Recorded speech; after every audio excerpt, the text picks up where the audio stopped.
উপস্থিতি সকলকে আমার নমস্কার।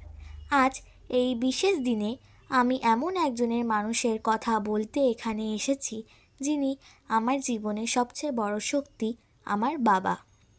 ছোটবেলায় আঙুল ধরে হাঁটা শেখানো থেকে শুরু করে আজ আমার এই পর্যন্ত পৌঁছানোর পেছনে সবচেয়ে বড় অবদান যার, তিনি হলেন আমার বাবা।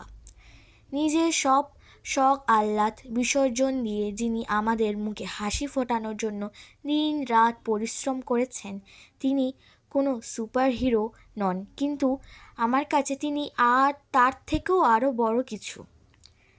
বাবা, তুমি আমাদের পরিবারের সেই বট বৃক্ষ যার ছায়ায় আমরা সব সময় নিরাপদে থাকি।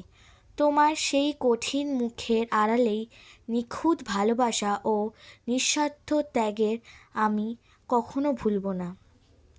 আজ আমি যা কিছু অর্জন করেছি তা কেবল তোমারই আশীর্বাদ এবং আশীর্বাদের কারণে। তোমার শাসন, তোমার স্নেহ এবং তোমার পথ নির্দেশনায় ছাড়া আমার জীবন অসম্পূর্ণ। ক্ষমা করে দিও যদি কখনো তোমার সেই ত্যাগের মূল্য ঠিক মতো দিতে না পারি।